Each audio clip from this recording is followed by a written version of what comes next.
Donc nous reprenons cette matinale avec un troisième regard porté sur un même matériau, la terre et la céramique, le regard cette fois de Françoise Petrovitch. Je vous lis, je vais confier les mots du critique d'art Michel Nuritsani à propos de Petrovitch.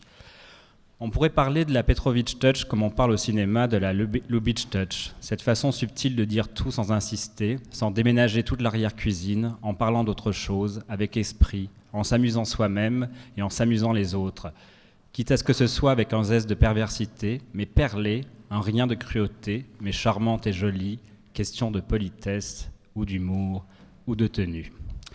Françoise Petrovitch, bonjour. Bonjour. Merci beaucoup d'avoir accepté notre invitation pour porter donc ce troisième regard sur la céramique.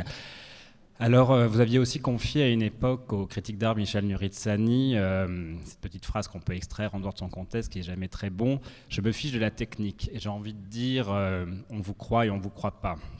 On ne vous croit pas quand on voit l'extraordinaire qualité de votre production artistique, notamment la peinture, mais notamment le dessin qui est essentiel et au cœur de votre travail. On le verra peu lors de cette présentation qui est effectivement consacrée à vos échanges avec le monde de la céramique et à vos travaux céramiques, mais on devinera un petit peu au travers d'une des pièces que vous avez dessinées pour la collection qui s'appelle Service de Fable, qui est donc un service de table pour Sèvres qui a été édité en édition limitée à 8 exemplaires, où 20 dessins sont reproduits sur 20 assiettes à la main, donc une série de 20 pièces x 8. Et donc on devinera à ce moment-là, ça vous servira en quelque sorte, je dirais, d'un petit aiguillon pour aller voir l'œuvre de Françoise Petrovitch, l'œuvre peinte, l'œuvre dessinée, qui est absolument extraordinaire. Très grande capacité technique du dessin, c'est pour ça que je disais on ne vous croit pas sur la technique, parce qu'il faut évidemment, un peu comme pour le solfège, la maîtriser extrêmement bien pour pouvoir effectivement la dépasser. Vous dépassez aussi un vieux débat, une vieille querelle du 18e, entre la peinture et le dessin, à savoir qu'est-ce qui était plus intellectuel l'un par rapport à l'autre, les effets cosmétiques de la peinture qui étaient mis en face du dessin, perçu comme plus intellectuel, parce que lié au trait, donc lié à l'écriture. Vous vous dessinez à l'aide de couleurs par moment en créant des effets de blanc et des effets colorés. Vous êtes aussi une coloriste de talent, c'est assez extraordinaire. Quand on s'approche d'un dessin de Françoise Petrovitch, notamment les grands formats, on regarde d'abord la figure, puis peu à peu, on est totalement immergé dans la couleur. Donc, allez faire cette expérience en allant voir une exposition temporaire ou alors dans la galerie parisienne.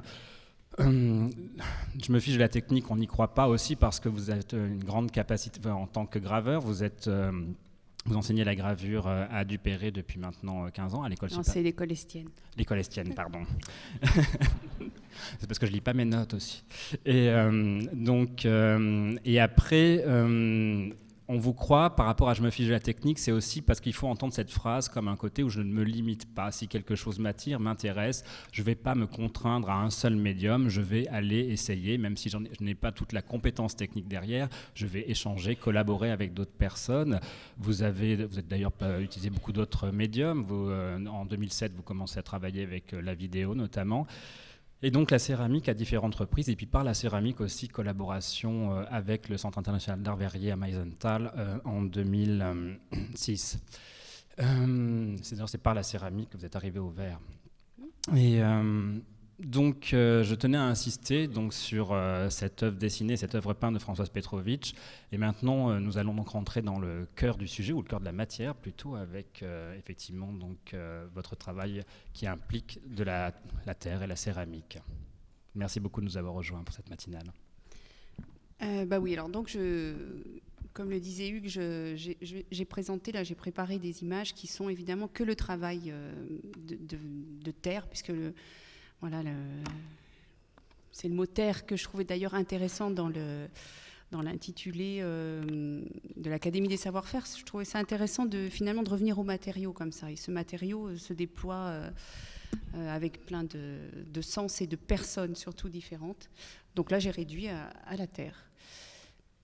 Je vous montre là des pièces. Alors, j'ai pas du tout préparé d'ordre très ni chronologique.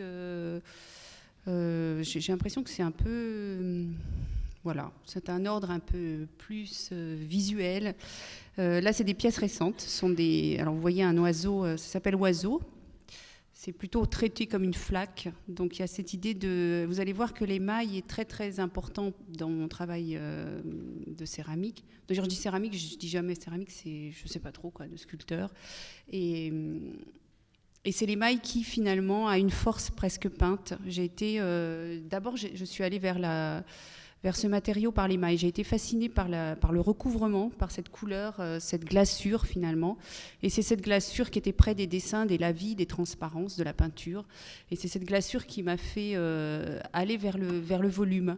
Parce qu'au début, je m'étais toujours dit, jusqu'à à peu près 35 ans, finalement, je n'avais jamais fait de volume, à part à l'école. Donc ça veut dire que je n'avais jamais fait de volume vraiment. Et comme j'ai eu envie de cette glaçure, je suis allée vers le volume.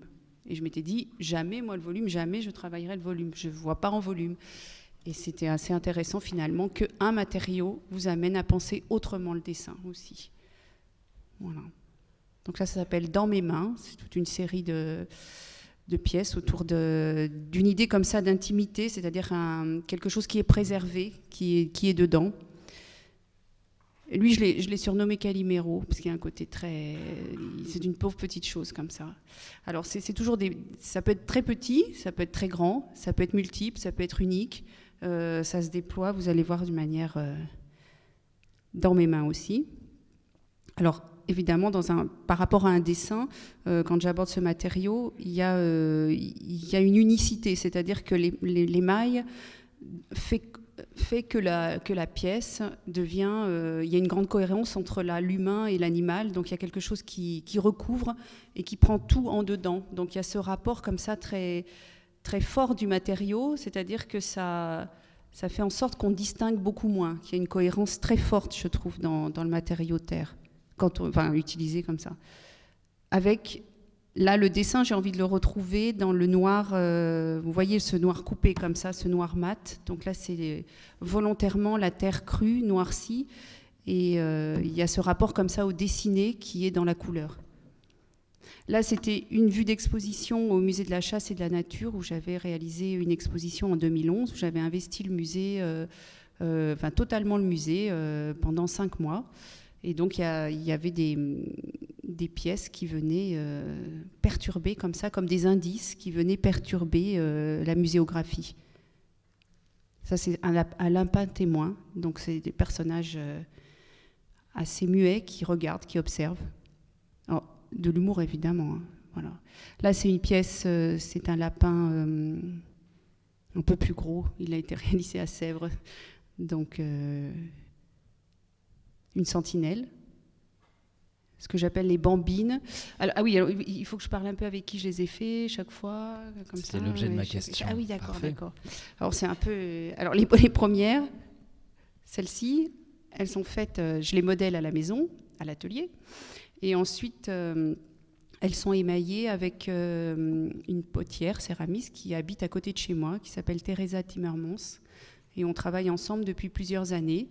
Donc c'est vraiment un travail en 2 étapes, c'est-à-dire que je fais la sculpture, je lui amène non cuite, elle la cuit et on l'émaille ensemble et voilà. Pareil pour celle-ci. Là c'est une Sèvres, mais je parlerai plus de Sèvres après. Puis comme on a beaucoup entendu, là je vais pas... Là c'était une expérience, je me fiche de la technique, c'était marrant. Parce que là on m'avait invité, on voit mal hein, les sculptures, mais... On m'avait invité dans une école d'art plastique. Bon, je faisais une exposition dans le musée de La Roche-sur-Yon, ouais, c'est ça. Et l'école d'art plastique voulait travailler avec moi en parallèle. Et le projet était, venez faire une pièce dans l'école, mais nous n'avons que des amateurs, personne ne connaît la terre, comment on fait ?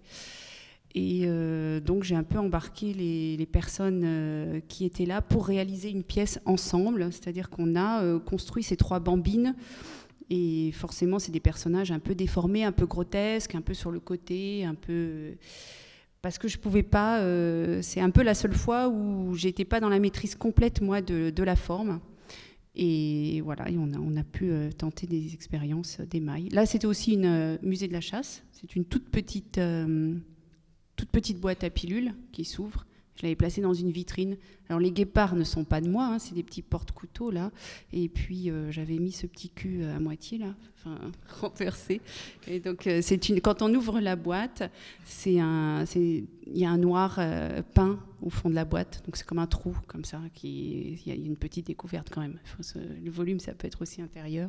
Et donc c'est une petite édition en porcelaine. Dans le cas de cette pièce, déjà, ma première question, c'est est-ce que vous dessinez au départ, toujours ? Et après, à quel moment vous réalisez jusqu'à quel point et à quel moment vous passez le relais en quelque sorte ? Alors, je dessine. Évidemment que je dessine. C'est obligé. Je fais que dessiner, finalement. Pas beaucoup plus. Donc, je dessine. Et ce qui est marrant, c'est que je dessine toujours que d'un côté. C'est-à-dire que je dessine jamais. C'est jamais un dessin de sculpteur qui va chercher l'arrière, le côté, essayer de faire évoluer son dessin pour qu'on le comprenne bien. Je fais qu'un dessin au trait. Des fois un petit peu de couleur, voilà, une petite aquarelle très rapide. Et je sais de toute façon, en faisant mon dessin comme ça, que ça va. Je sais comment il faut que ce soit de l'autre côté. C'est pas compliqué. J'ai pas besoin de le dessiner. Et après, là, c'est moi qui ai modelé à l'échelle, quoi. En réalité, c'est venu d'une invitation un peu particulière, ce projet. J'avais fait une grosse pièce qui s'appelle Sans nom, qui sont 200 à peu près femmes, c'est comme des phallus qui sont comme des femmes voilées, c'est très particulier. Ça s'appelle Sans nom, c'est-à-dire que c'est innommable. Et cette pièce-là, j'avais besoin de travailler avec évidemment un moule et une petite fabrique pour fabriquer les pièces. C'était une installation pour le FRAC en Alsace. Et je suis allée dans une petite usine près de Limoges. Je ne connaissais pas le monsieur, on avait travaillé ensemble. Et je me rends compte que finalement, sa spécialité, il fabrique des boîtes pour les États-Unis et le Japon. Vous savez, ces petites boîtes kitsch, voilà. Et c'était assez marrant de voir ça. Et quand je suis partie, il m'a dit « Françoise, est-ce que vous accepteriez de faire une boîte, qu'on fasse une boîte ensemble ?» Je lui ai dit « ok ». Et puis on a fait ça. Donc c'est vraiment parti de... C'était juste le fait que je sois là-bas et qu'on ait eu envie de poursuivre. J'allais poser une question aussi sur les échelles, parce que là on est sur quelque chose... Elle est petite là, vous avez compris. Hein. Là c'est tout petit. Dans cette même exposition, on va voir plus tard, il y avait aussi le grand bouquet de myosotis dans la cour intérieure de l'hôtel de Montgelat qui accueille le musée de la chasse et de la nature. Là c'est la plus petite sculpture que j'ai faite. Alors, le musée de la chasse, j'ai eu envie à certains moments dans le parcours, le thème de la chasse, le camouflage, c'est-à-dire on cherche presque les œuvres, c'est-à-dire qu'on peut en manquer, on est dans une espèce de déambulation dans ce musée. Et le camouflage me paraissait important de traiter la question du camouflage, et les mailles, la couleur pouvaient m'aider évidemment à porter cette idée. Et là, pour le salon, un des salons bleus du musée, j'ai demandé au conservateur de me donner un petit bout de... Je travaillais avec Sèvres pour ces sculptures. Donc j'ai demandé au conservateur de me donner un petit bout de la tenture murale. Donc ne vous inquiétez pas, il n'a pas découpé, il n'a pas du tout découpé dans le salon, mais ils avaient des échantillons. Donc il m'a donné un échantillon et je suis allée il y avait deux salles, et je suis allée avec les 2 échantillons à Sèvres et je leur ai dit essayez de me retrouver cette couleur en émail. Donc ça, c'est un challenge intéressant. C'est-à-dire qu'on travaille avec des gens qui ont... là, la collaboration devient extrêmement intéressante. C'est-à-dire que moi, j'ai une idée précise, et elle est d'autant plus précise qu'elle est physique. C'est-à-dire que je pars d'une couleur qui existe. Je ne leur ai pas dit, essayons de trouver un bleu canard... ok, parce que alors là, on va tous s'accorder à un moment donné sur une couleur et se dire, finalement, c'est celui-là, ok, ça va. Là, j'ai essayé d'être finalement très précise dans ma demande. Je leur ai dit, essayez de trouver cette couleur-là. Donc, c'est beaucoup plus compliqué, parce qu'on ne passe pas si facilement d'un tissu qui a une matité et une brillance à un émail qui ne va avoir que de la brillance et qui est évidemment un autre matériau. Et du coup, j'ai travaillé vraiment avec les chimistes et on a, pendant plusieurs semaines, essayé d'atteindre cette couleur. Et franchement, ça fonctionne très, très bien.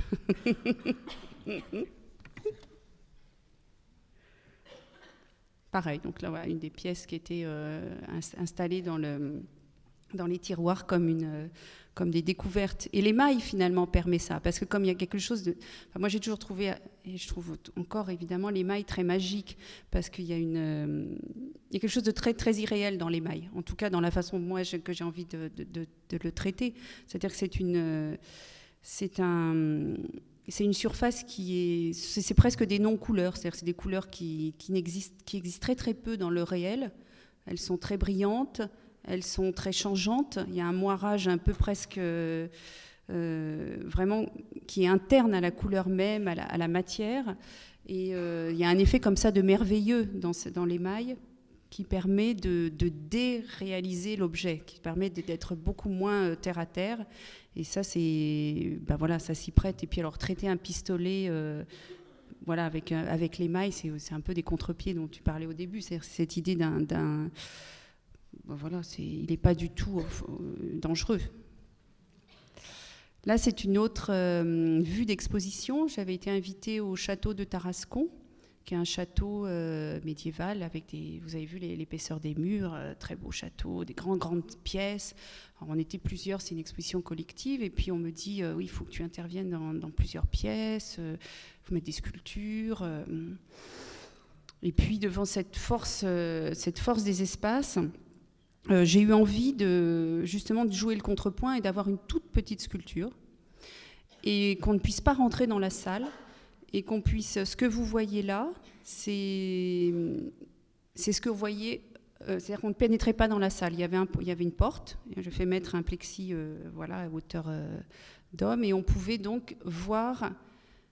comme une peinture. J'avais envie de refabriquer une peinture et que ce soit finalement que le décor, que le château fasse partie complètement, soit la peinture.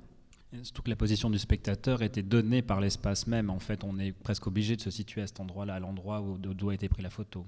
Ah oui, complètement. Il n'y a qu'un point de vue. Je voulais maîtriser le point de vue. Quand tu maîtrises le point de vue, il y avait cette lumière qui bougeait, c'est-à-dire que là, c'était la lumière de l'après-midi, enfin, je crois de l'après-midi, mais après, c'était un jeu comme ça sur la lumière. C'est comme, j'avais pensé un peu à la peinture du XVIIe ou les... Voilà, alors avec petit, on peut faire grand, hein, c'est ça qui est bien aussi.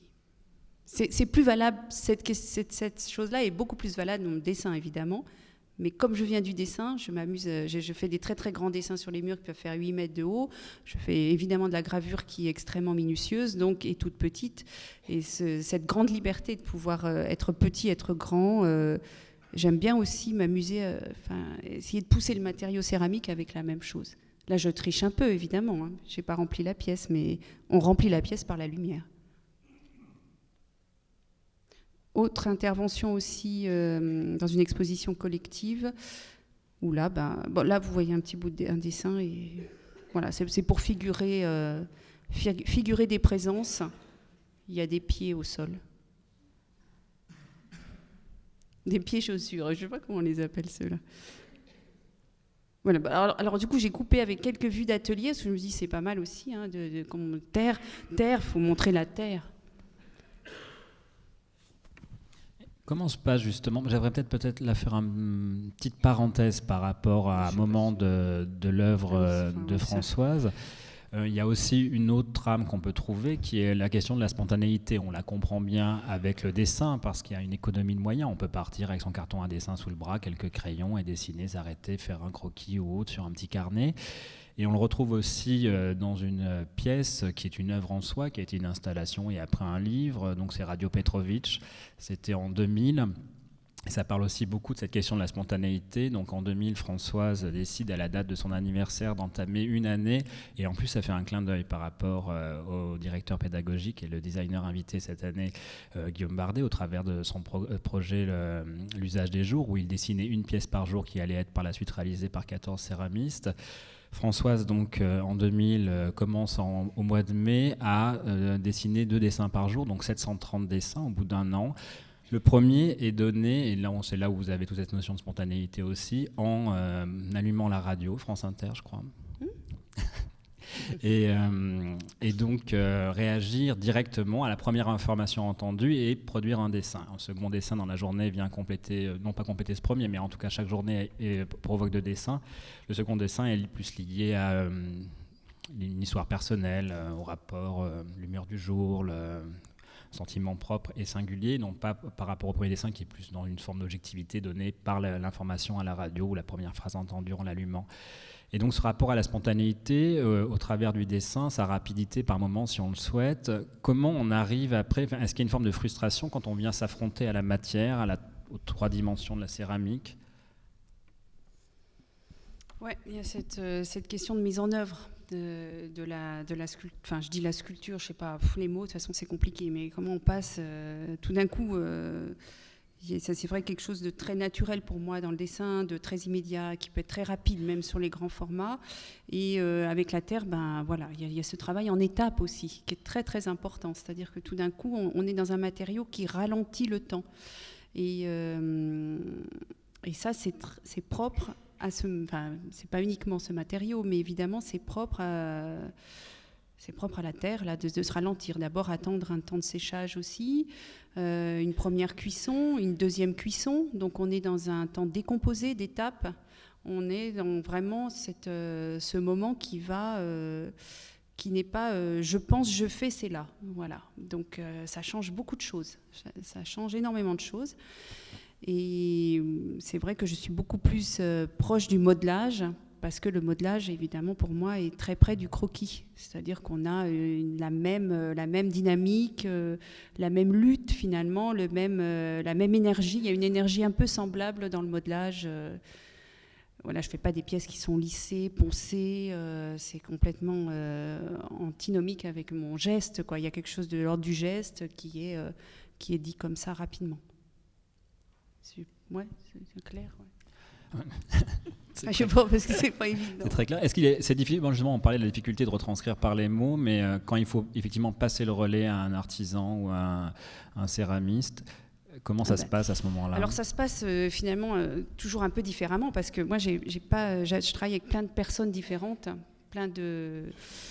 par exemple, là, c'était à Pouglézo, dans une résidence en centre d'art. J'ai travaillé 4 ans dans ce centre avec des résidences différentes, sur différents projets. Et là, j'avais travaillé avec les gens de la Puisaye, par exemple, voilà, parce qu'il y a une terre particulière. Alors, comme je travaille dans différents lieux, je travaille du coup avec des terres différentes et des personnes différentes à chaque fois.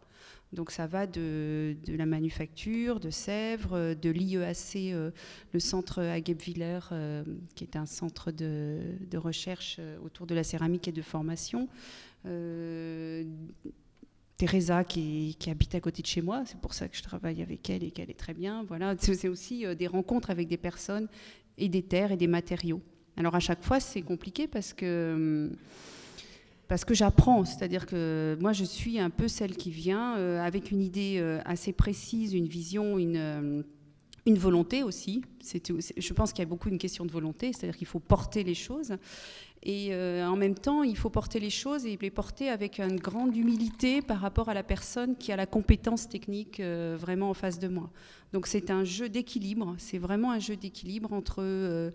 respecter l'autre, respecter ce qu'il est dans sa tradition, dans toute sa mémoire aussi, et puis en même temps ne pas aller dans le travail de l'autre, hein, c'est-à-dire essayer que mon travail reste, c'est-à-dire ma pensée reste ce qui va dominer dominer, oui, parce qu'à un moment donné c'est ça, ce qui va rester c'est mon esprit là, dans les j'ai pas envie de dire œuvre, mais bon, on va dire œuvre, voilà.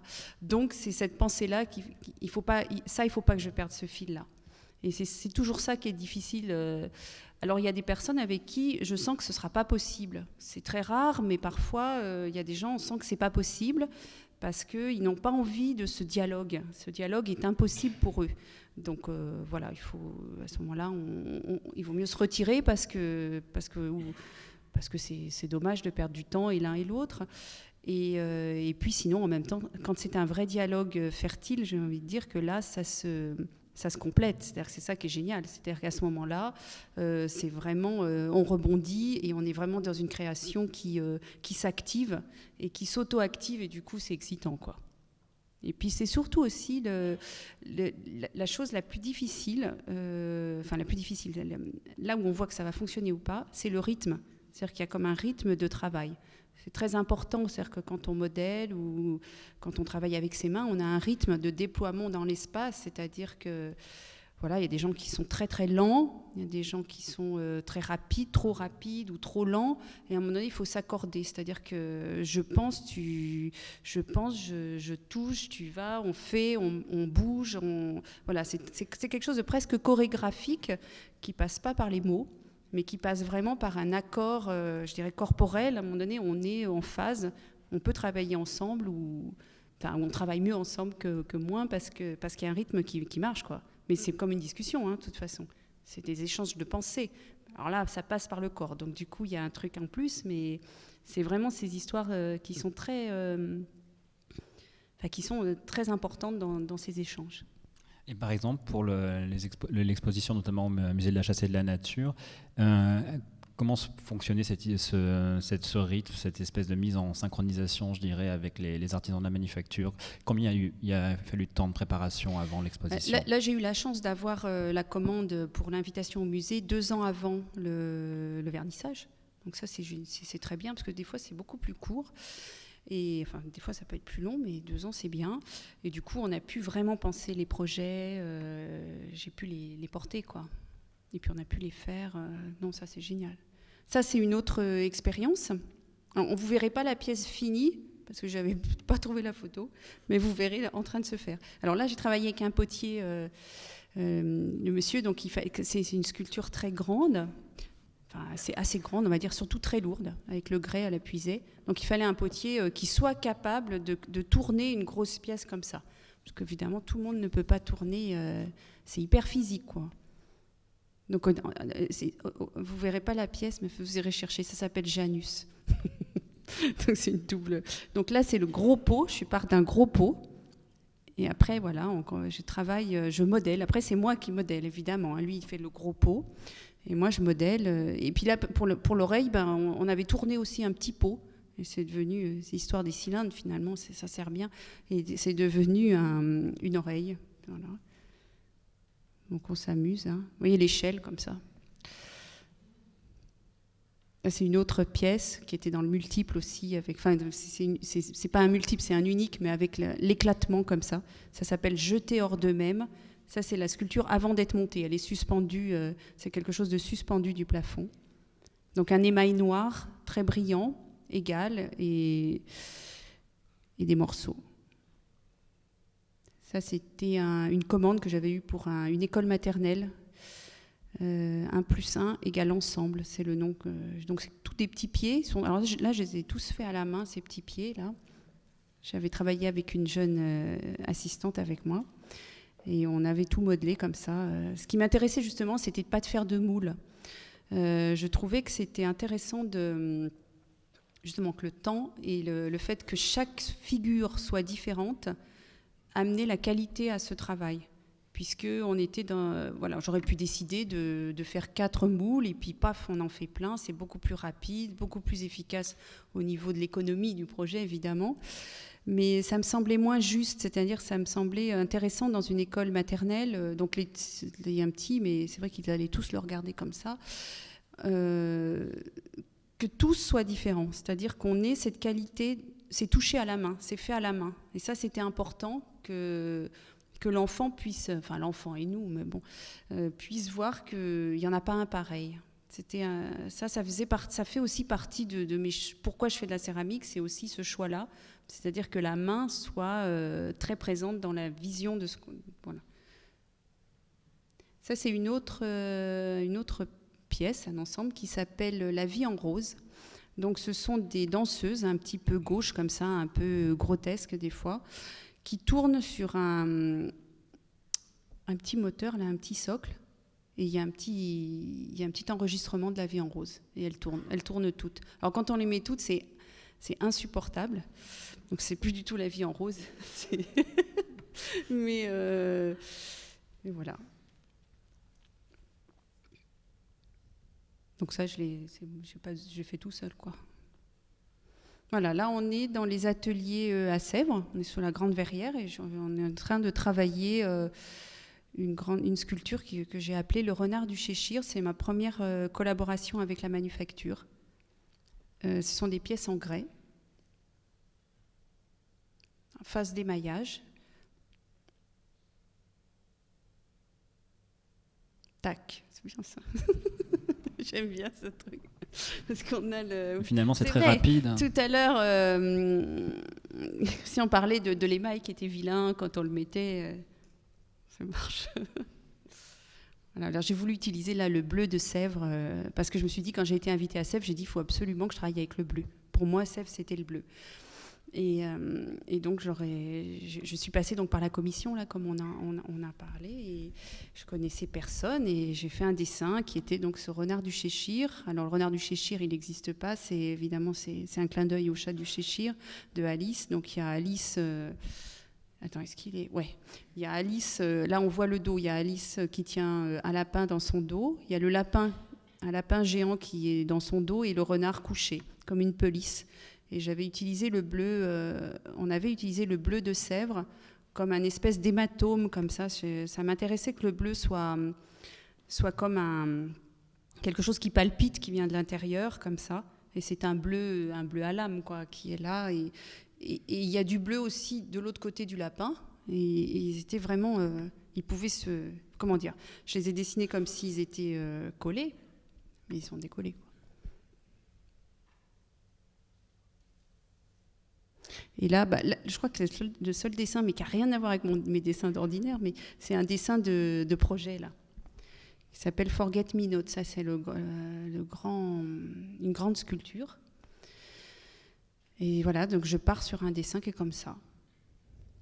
Ça donne un peu l'échelle. Et après, on démarre les pièces. Donc il faut des gars costauds. C'est vrai. Alors évidemment, Sèvres, ce qui est chouette, c'est que voilà, on leur donne le dessin et tout est possible, quoi. Parce que si c'est nous, c'est le plus dur. Voilà, là aussi, on est en train d'installer les pièces sur les tiges, puisqu'il y avait toute une armature pour faire le bouquet. C'est un bouquet de myosotis géant, qui n'a plus rien à voir finalement avec le myosotis. Mais voici les essais d'émaillage. À ce moment-là, tu les laissais libres pour les différents types de bleus, où il y avait à chaque pièce qui allait composer après le bouquet de myosotis une demande spécifique en termes de couleur. Parce que là, il n'y avait plus la possibilité d'amener une pièce de tissu. Alors, je n'ai pas amené une pièce de tissu, mais comme j'étais partie de l'idée du myosotis, j'ai amené le bleu du myosotis, d'une fleur. Alors, on a essayé de trouver ce bleu, on n'y est jamais arrivé finalement, mais c'était pas grave parce qu'on est parti dans les bleus et j'avais envie de... c'est-à-dire qu'il me propose des choses, je dis, c'est un aller-retour, on est toujours dans une discussion, donc les choses se nourrissent de leur capacité, de leurs propositions, après j'en retiens une chose, ils vont toujours plus loin, enfin, c'est comme ça que ça fonctionne. C'est vraiment l'aller-retour, hein. Voilà, là je suis en train de regarder les sculptures qui sont posées là-bas. Voilà, il y avait une recherche aussi de cœur de fleurs, donc c'était intéressant d'aller dans la profondeur, à quel moment on va au cœur de l'émail. Il fallait qu'on ait ces sentiments aussi de la couleur qui fuse. Donc c'est pas que la couleur, c'est aussi la diffusion de la couleur qui était à chercher. C'est ça qui est très intéressant, c'est-à-dire qu'on double toujours la teinte, la valeur et sa propagation. Ouais. C'est joli. Non, mais c'est joli. Par exemple, ça, le côté vert un peu et le bleu, c'était intéressant d'avoir ça. On l'a vraiment découvert à un moment donné. On a fait des essais, on a vu ça, on a dit waouh, on y va, quoi. C'est ça qui est bien. Ça transforme complètement l'exercice des lavis pour lesquels tu es très connu. Donc lavis d'encre, lavis d'huile, avec ce côté très absorbant du papier chiffon utilisé le plus souvent. Et donc là, c'est la terre là qui absorbe. Finalement, là, c'est la terre, tu as raison, qui fait office d'absorption. Et à un moment donné, on n'est plus mat, on rentre dans la terre. Et à un moment donné, on n'est plus glacé et on va faire un dépôt qui va booster la lumière. Donc, on joue avec cette lumière et ce mat. C'est un matériau qui joue beaucoup avec le mat et le brillant. Donc, c'est vrai que ça s'ajoute à cette question de couleur. Et pendant la phase d'émaillage, on t'a vu à un moment déposer l'émail. Tu participes toujours à cette phase-là ? Pas forcément. Là, des fois, c'est-à-dire que, oui, si je participe pas quand on le souffle, bon. Mais après, quand il y a enlevé à certains endroits, c'est moi qui enlève. puisque je décide de là où ça va être enlevé et là où ça va rester. C'est comme le geste, c'est moi qui le fais, puisque c'est le geste de ma main. Donc je viens en second temps, quoi, seconde étape. Voilà, une des têtes du Forget Me Not, tête de lapin. Voilà, par exemple, le fait de décider que le bleu est là sur l'œil, évidemment que c'est moi qui le fais, enfin, où j'enlève, où je rajoute, mais la profondeur dans les oreilles, le museau, voilà, c'est tout ce qui est de l'ordre, j'ai envie de dire, c'est un peu romantique et peut-être idiot, mais c'est un peu tout ce qui est de l'ordre du sentiment sur la figure que je vais, maîtriser, quoi, enfin, dessiner. Voilà, là, elle est installée dans un parc. C'est grand, hein, parce que ça fait, je crois, 4 mètres de haut, le plus haut, là. Ça paraît pas sur une photo, mais c'est grand. Là, c'était au musée de la chasse. Donc, voilà, du coup, elle est installée. Ça donne un effet très différent. Hein. Figure animale, figure végétale. Et puis, 2 figures humaines. Il y avait le dessous aussi à traiter. Ça donne un côté un peu... C'est un peu dur aussi. Hein. C'est des sculptures... Bon, évidemment, dans mon travail, il y a des choses un peu dures. Il y a aussi... C'est des fragments, c'est coupé. C'est presque des têtes coupées. Enfin, il y a aussi cette relation dure à l'objet, quoi. Et là, donc, c'est le service de Fab dont je vous parlais un petit peu en introduction, qui vous permet aussi d'avoir une vue un petit peu plus précise sur les dessins de Françoise Petrovitch. Je te laisse en parler. Alors, c'est un exercice différent, parce que là, on est vraiment sur donc la vaisselle en porcelaine, qui, au départ, tu craignais effectivement d'avoir un décor qui s'apparente presque à une décalcomanie. C'est vrai que j'avais été invitée à Sèvres, et moi qui suis vraiment dans la peinture et le dessin, je leur ai proposé une sculpture. Donc, les 3 premiers projets, c'était des sculptures. Donc, parce que j'avais peur, justement, du décor céramique. J'avais peur que le dessin devienne un décor. On a souvent peur du côté très figé. Enfin, voilà, j'avais peur du décor.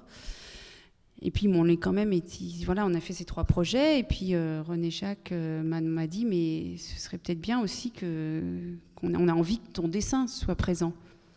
Et moi, j'avais presque oublié, du coup, de travailler là-bas. Et je me suis dit, bon, bah oui. Puis j'avais compris aussi qu'on était très libre à la manufacture. Donc, c'était possible pour moi, du coup, d'investir avec le dessin. Parce que j'avais confiance aussi. J'avais confiance et c'était possible. Je me disais, le dessin ne va pas être trahi. Et en même temps, c'était compliqué pour moi, le service, parce que je n'aimais pas trop les services qui sont un peu comme des décalcomanies, c'est-à-dire que les choses soient... Alors, je sais que c'est lié à la technique même, hein, mais je me disais, j'ai envie que le dessin vienne comme il apparaît sur le papier. C'est-à-dire qu'il y a cette notion d'apparition, ce qui est hyper difficile, c'est-à-dire de se dire, voilà, ça émerge de la porcelaine comme ça pourrait émerger du papier, avec l'eau, avec le fait que les choses vont mourir tranquillement dans le blanc, vont s'épaissir à un moment donné, se densifier. Voilà, comment c'est possible de rendre le côté apparition ? Alors, là, j'ai tourné la tête, on ne voit rien du tout, hein. C'est tout vilain. Mais il y a cette apparition, je vous assure. On peut tourner l'ordi, c'est vrai. Mais même sur l'ordinateur, sur l'écran, on aurait un peu de difficulté, effectivement, et vraiment les voir pour comprendre le fait que le dessin, on a un peu l'impression qu'il flotte légèrement. Enfin, je ne sais pas comment dire, c'est très difficile à décrire. Alors oui, la gageure, elle était là. C'est-à-dire que moi, ça a été vraiment le postulat. C'est-à-dire que je suis allée voir J'avais dessiné donc les 20... Je voulais en faire un service, on s'est arrêté à 20, voilà. 20 motifs. Et ces 20 motifs, il fallait qu'ils soient sur le papier aquarelle. Donc j'avais pris un papier, j'ai dessiné évidemment à l'échelle pour ne pas compliquer la tâche des décoratrices. Ce serait vraiment... un peu vicieux là sur le coup, donc j'avais fait tout ça à l'échelle et on s'est vraiment posé la question de est-ce qu'on va y arriver, parce que pour eux c'est vrai qu'ils n'avaient jamais fait comme ça à ce point-là, de trouver le blanc, quoi, de rentrer vraiment dans un dessin qui soit pas cerné. C'est très dur. Et parce que moi je travaille avec un élément liquide et eux l'émail, vous savez qu'on le travaille avec un élément qui est sec. Donc comment passer du sec au liquide, comment passer le dégradé? C'est des questions, c'est des vrais problèmes en tout cas. C'est une question, mais ça reste un vrai problème. Donc ces pays y sont arrivés, quoi. On a vraiment, j'ai mis 2 années je dis avec elle parce que là au décor il n'y a que des femmes. Hein. Avant j'avais travaillé qu'avec des hommes pour les modèles, et là c'était que des femmes. Et on y est vraiment arrivé parce qu'on a cherché. On va peut-être en voir une plus grande. Oui. On a cherché précisément à essayer de trouver une façon de transposer le dessin, et petit à petit, de proche en proche, l'aller-retour, c'est-à-dire elle faisait une chose, je revenais voir, on tentait autre chose. Moi, j'ai accepté aussi de changer, c'est-à-dire de laisser tomber certaines choses dans le dessin parce que c'était impossible aussi. Hein. Il ne faut pas être psychorigide, c'est-à-dire qu'il faut que, voilà, qu'on soit dans une... ce qui compte, c'est pas... on ne regarde pas l'assiette avec le dessin à côté. Ce qui compte, c'est la qualité de l'assiette seule. Donc, à un moment donné, il faut lâcher son dessin pour que dans la matière, il y ait toujours l'intérêt. Et justement, par rapport à ces dilués, alors là, on en voit, hein, elle est très très belle. Ça, c'est l'assiette à pain. Lapin. C'est un lapin sur un cure-dent. Après, il y a tout un texte aussi qui a été écrit. J'ai fait écrire un texte par un écrivain, une amie écrivain qui a écrit, Marie-Christine Gueffier, qui a écrit un texte autour de chaque assiette. Donc, il y a toute une histoire qui se raconte. C'est comme un petit théâtre.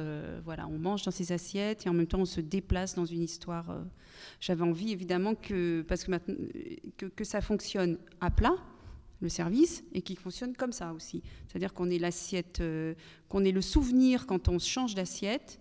Enfin, je ne sais pas s'il y a des gens qui vont manger dans ce service tant que ça, mais qu'on ait ce souvenir d'avoir l'image d'avant, tu vois.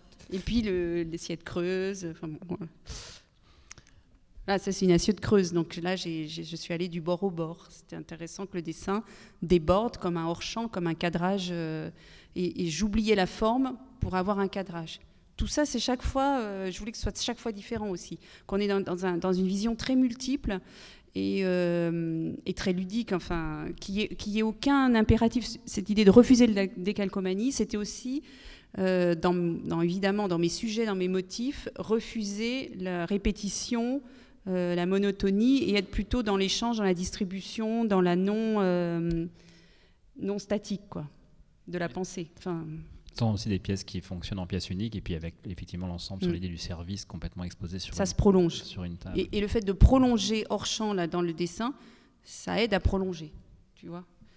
Et par rapport justement aux nuances de couleurs qu'on voit, comment c'est interprété donc par la personne qui va copier le dessin sur l'assiette, et techniquement combien il y a de passages en cuisson? Je ne sais pas. Il y en a plusieurs, non? Combien tu dis 3, 4. Je sais qu'il y en a plusieurs. Parce qu'une fois, j'ai fait faire pour le décor, juste. Il y en a beaucoup. Alors, oui. Alors, la peintre, au départ, j'ai travaillé avec Nathalie. Et puis, on était... ça se passait très bien. Nathalie était complètement dans le projet. Et après, j'ai compris qu'il ne fallait pas que Nathalie soit l'unique personne qui sache faire mon dessin à Sèvres. Ils ont dit, il faut que ce soit distribué à tout le monde pour que tout le monde soit capable de le faire. Ce qui n'est pas... alors, je ne crois pas que c'est tout le monde, mais en tout cas, il y a...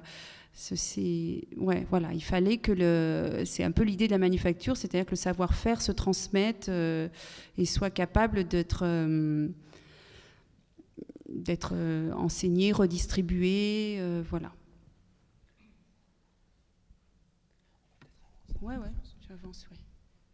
Pardon. Là, elle est sur un os, donc c'était marrant dans un service, comme quand il ne reste que l'os du poulet. Ça, c'est une pièce, 3 grosses pièces que j'avais fait à Guebwiller, donc en Alsace, avec là aussi un autre, avec Thibaut Dietrich, qui est un céramiste et un directeur de formation. Et donc, il y avait là une autre terre, une autre façon de travailler. C'était la première rencontre avec lui et on a fait 3 projets ensemble ensuite. Donc là aussi, à chaque fois, faut y aller, quoi. C'est une petite maquette. Encore une sculpture. Je vais vite alors, hein, ouais.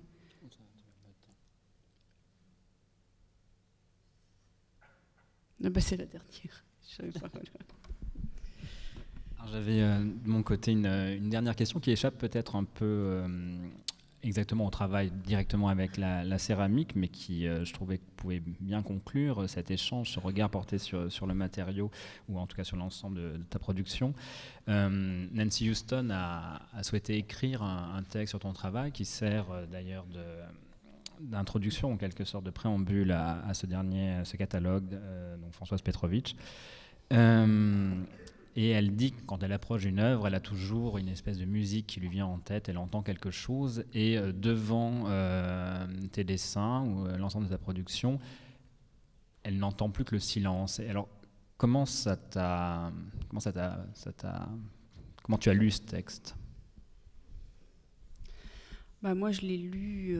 C'est toujours compliqué de recevoir un texte sur son travail parce que, bon, déjà Nancy Houston, on ne s'était pas rencontrés avant. Elle avait écrit parce qu'elle aimait mon travail, mais moi, ce n'était pas une connaissance. Donc, je reçois le texte.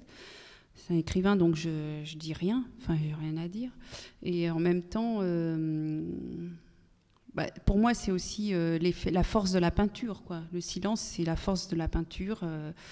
Donc, voilà, c'est on est quand même dans des arts visuels, c'est pas des arts des mots.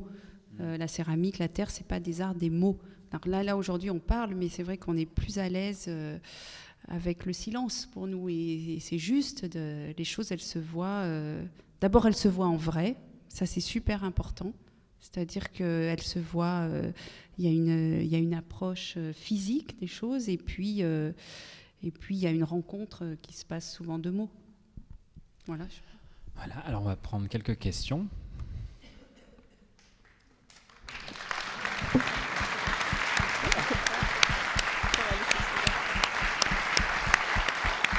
Merci beaucoup.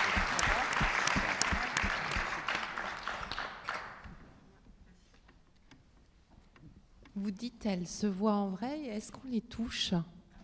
Ah bah oui, je trouve qu'on peut les toucher aussi, hein, c'est sûr. Et l'émail, c'est ça. Hein. Je trouve que le plaisir de l'émail, c'est aussi parce que c'est extrêmement brillant, c'est une enveloppe. L'émail, je trouve que c'est quelque chose qui recouvre, donc qui va unifier, comme j'ai dit tout à l'heure, et en même temps, on a vraiment envie de le toucher, quoi. C'est super pour ça. On touche pas la peinture, mais on peut toucher l'émail, je crois, la sculpture. Moi, je vous connais pas, je connais pas trop votre univers, je découvre et je suis très émue. Et justement, ça vous vient d'où, tous ces pieds de nez, ces choses qui nous font sourire ou qui nous soufflent ? C'est la vie, quoi. La vie, c'est tout ça. Des choses comiques, il y a des choses graves, il y a... J'en sais rien, je ne peux pas tout dire, ça.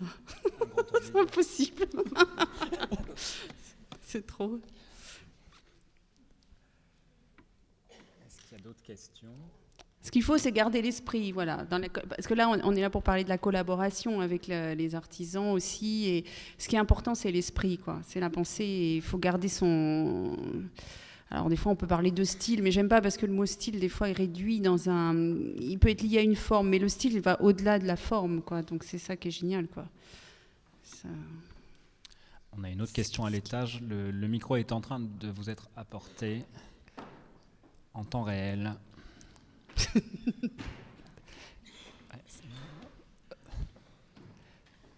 On voit pas trop bien là. C'est vrai que. Oui, j'ai pu voir que à la fois dans vos projets 2D ou 3D, il y a le thème du lapin qui revient souvent. Je voulais savoir pourquoi le lapin est quelque chose de récurrent chez vous. Est-ce qu'il y a une raison particulière ou... Non, j'avais des lapins chez moi quand j'étais petite. Non, ça, je rigole. Mais lapin, c'est l'animal, quoi. Ça va être toutes les formes possibles que l'animal peut développer. Après, c'est un animal un peu... Il y a quelque chose d'assez tendre. En même temps, il y a une fugacité. C'est un animal qu'on voit qui est très mobile, qui est assez bête aussi. Enfin, je sais pas. Enfin, il y a un côté comme ça... Je sais pas. En réalité, je vais vous dire que des choses à côté, donc je vais pas vous répondre correctement. Je sais pas. Il y a aussi le lapin d'Alice. Mais vu qu'en général, on parle tout le temps d'Alice au Pays des Merveilles avec Françoise, on va arrêter. Mais il y avait Tu Lapin aussi. Oui, ça c'est une autre pièce, Tu Lapin. Ça s'appelle Tu Lapin. C'est une pièce que j'ai réalisée à Maisontal en verre. Et je cherchais un titre. Oui, alors là c'est... Non, ça c'est un peu autre chose, mais bon. Je cherchais un titre. Je venais de faire les sculptures en verre qui était une tête de lapin sur une flaque rouge, une tête en verre noir. Imaginez une tête de lapin noir en verre, voilà, un peu comme ça, avec une flaque rouge qui est une flaque de verre aussi, rouge, comme une flaque de sang avec une tête noire. Et on lisait le journal, et il y avait des échanges, des tocs, pas des tocs, comment ça s'appelle ? Tu sais, quand on échange une... Ah oui, des espèces de bourses d'échange de services.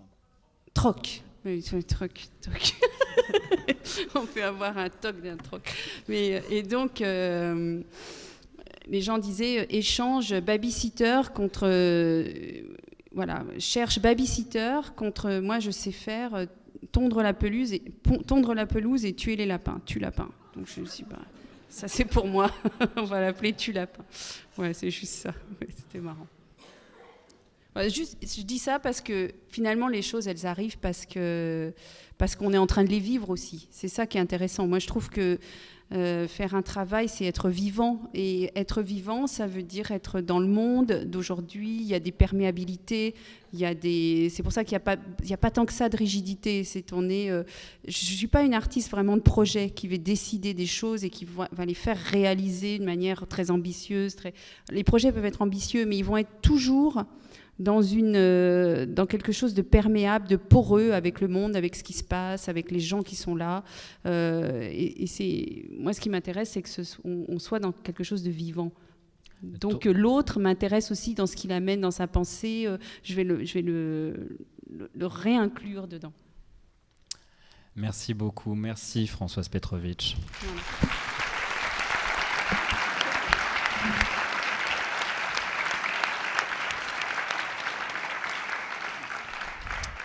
Guillaume nous rejoint pour annoncer la prochaine matinale en mars prochain, une très belle matinale consacrée aux émaux et à la couleur.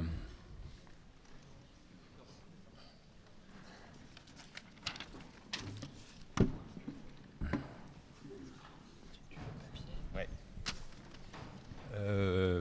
Donc bonjour. La prochaine conférence aura donc lieu le samedi 14 mars à l'École des Mines. Il y aura donc 2 conférences. Une première conférence qui sera un dialogue entre Jean Girel, céramiste, et Philippe Walter, qui est chimiste. Pardon ? Oui, Jean Girel et Philippe Walter, chimistes. La deuxième conférence sera animée par Frédéric Baudet, qui va nous présenter son regard sur collection et collectionneur de céramique. Voilà. Merci beaucoup de votre venue.